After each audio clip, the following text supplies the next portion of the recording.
Imagine this. You're Moses. You've been living a quiet life for 40 years in the land of Midian. Your daily routine is pretty simple. Wake up, herd your father-in-law's sheep, find them some grass and water, and try not to get too sunburned. It's predictable. It's safe. It's probably a little boring. Let's be honest. One day, you're leading your flock across the desert, near the mountain of Horeb, also known as the mountain of God. It's just another Tuesday. Nothing special on the agenda. But then you see something out of the corner of your eye, a bush, and it's on fire. Now, in a hot, dry desert, a bush catching fire isn't exactly front-page news. It happens! But you keep watching and you notice something strange. The fire is blazing, the flames are dancing, but the bush itself, it isn't burning up. It's not turning to ash. It's just on fire. How bizarre is that? It's like watching an ice cube sit in a hot oven and not melt. It completely defies the laws of nature.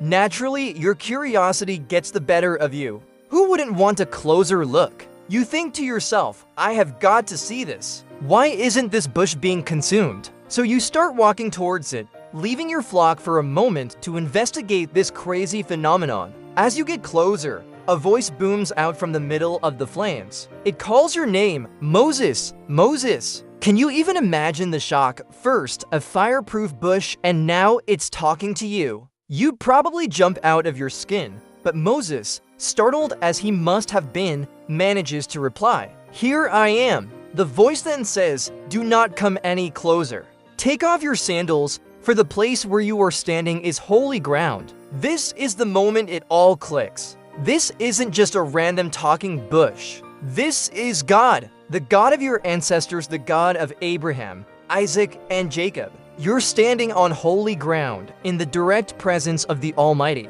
The sheer awe and reverence of that moment must have been overwhelming. So Moses does as he's told. He takes off his sandals and, scripture tells us, he hides his face because he's afraid to look directly at God. Then God lays out the mission. He tells Moses that he has seen the suffering of his people, the Israelites, who are enslaved back in Egypt. He's heard their cries for help, and he is going to rescue them. He's going to bring them out of Egypt and into a good and spacious land, a land flowing with milk and honey. It's a promise of freedom, hope, and a new beginning. And then comes the part that completely turns Moses' world upside down. God looks at speaks at this humble shepherd and says, "So now, go. I am sending you to Pharaoh to bring my people the Israelites out of Egypt." Let that sink in. One minute you're a shepherd worried about wolves, and the next, God himself is telling you to go confront the most powerful ruler on earth and lead an entire nation to freedom. Moses is floored. His response is so human, so relatable. He says, "Who am I that I should go to Pharaoh and bring the Israelites out of Egypt?" It's a classic case of imposter syndrome, isn't it? Who? Me? You must have the wrong guy.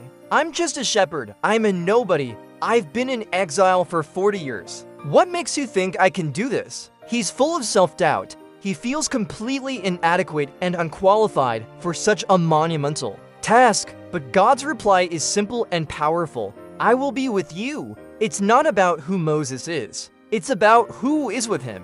God doesn't list Moses' qualifications or give him a pep talk about his hidden potential. He just promises his presence. "I will be with you." That is the ultimate reassurance. This story is so much more than just a cool visual of a burning bush. It's a powerful lesson about purpose and calling. Sometimes, God shows up in the most unexpected places and at the most unexpected times in the middle of our ordinary, everyday lives. And he often calls the people who feel the least qualified. He doesn't look for the perfect resume, he looks for a willing heart. Moses' story reminds us that when we feel that nudge, that call to do something bigger than ourselves, our first reaction might be to say, "Who, me?" But the answer isn't found in our own abilities. It's found in the promise that the one who calls us will also be with us every step of the way. What an incredible encounter! From a normal day in the desert to a divine appointment that would change the course of history. Thanks so much for hanging out and exploring this story with me today. If you enjoyed this video, please give it a thumbs up and hit that subscribe button so you don't miss our next one. We love to have you as part of our community. Until next time, take care.